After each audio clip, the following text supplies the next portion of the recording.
So this is the lawn tractor I was talking about. It's an old Craftsman, 16 horse. I think it's like a mid to late 80s or maybe even early 90s.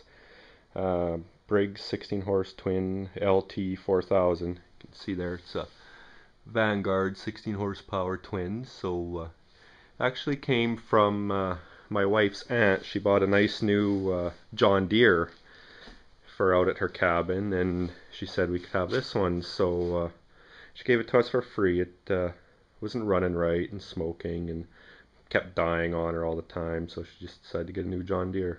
Thanks, Aunt Marianne. As you can see, it's got some wear and tear on it. The seat's cracked, so you need some butt protection if it gets wet, but I'll probably just go to Princess Auto and buy a new seat. They're around 50-60 bucks, and go from there.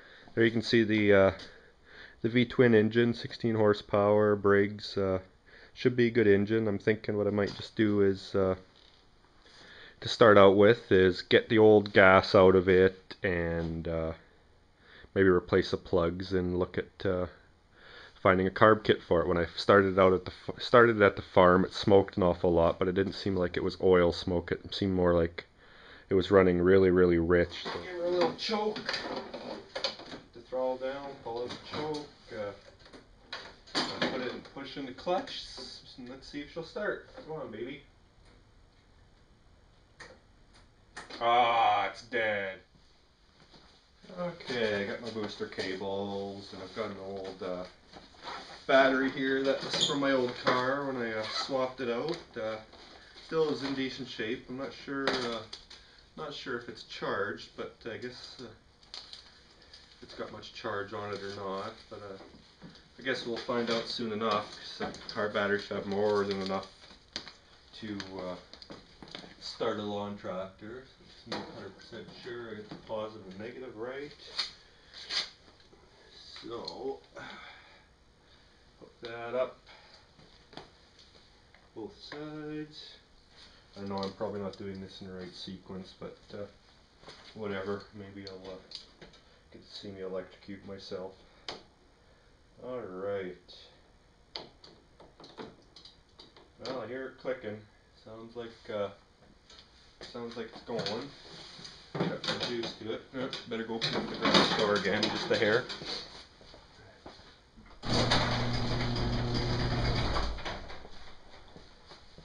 Alright. Take 2 of the lawnmower start. Come on, baby. Give her some choke. Just keep the throttle down low.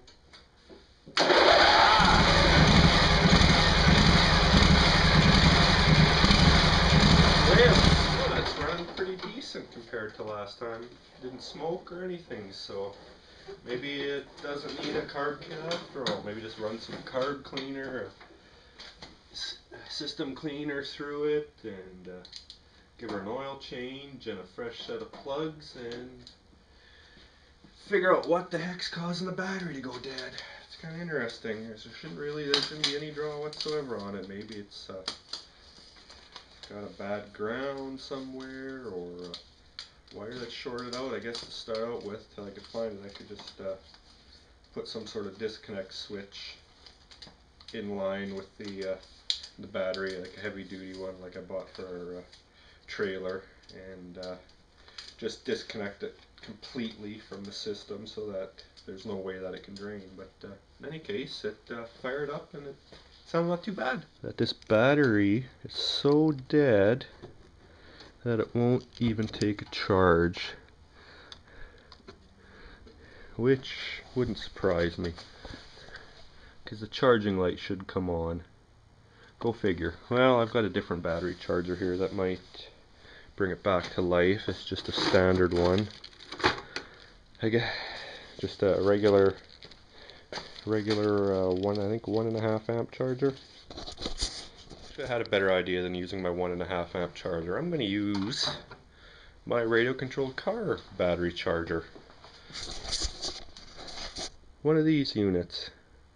This one actually, because believe it or not, this unit will charge lead acid batteries at, if I think if I'm correct, it's a 5 amp rate that it'll do. Used this before to charge smaller batteries, so you can, I don't know if you can see the screen or not. You just have to go ahead. Oh, sorry, gotta hit the battery type button first, and you'll see that's lithium polymer. There's PB, which stands for lead acid. Charge at a 5 amp rate. This will tell us if there's a battery issue. No, yeah, see, it's not, battery voltage is way too low, so we're probably going to have to pump some juice into it with that 1.5 amp before this one will even work. Bummer. Decided better not put that 1.5 amp on tonight and leave it overnight, because if the battery is salvageable, that'll probably overcharge it. So what I'll do, get home from work tomorrow, I'll throw it on for maybe a couple hours to get some juice into the battery, and then I'll use the RC car battery charger to top it up. Hopefully it'll work out good.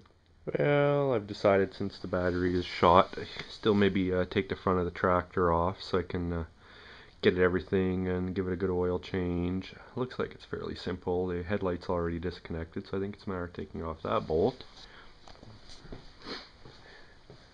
The same on the other side. Oh, it's a slightly different bolt on that side. And then I think the whole front end just will slide right off.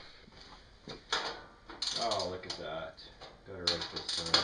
Let's see if my theory is right. I've never ever worked on a lawn tractor before, so now it's it'll be a bit of a learning curve.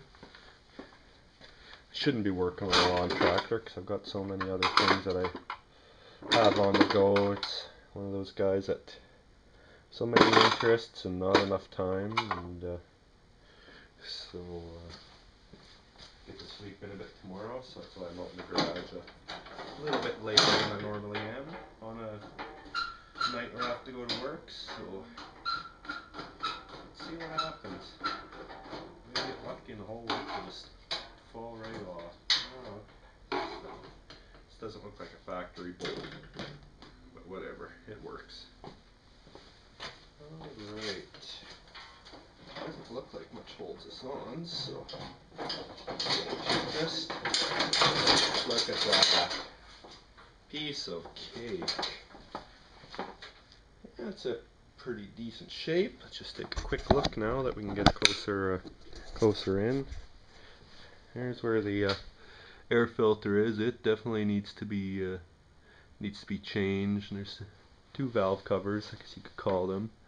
Fuel pump connector for the headlights that was disconnected. Hoses all look in reasonable shape. Could use a good degreasing in here just to make it a little bit more pleasant to work on. There's the starter motor as well, that canister. And on the other side, well, there you go. It's got kind of like almost a remote mount oil filter right there. So that'll be a piece of cake to get off. Looks like there's some crud underneath that shroud that we can remove, and probably have to crawl underneath to get at the oil plug to drain the oil, but I'm not going to do that tonight because I got to go and pick up some oil and find a filter as well. Maybe either at Sears or small power shop. So I think I'm going to call it a night and go hit the haze.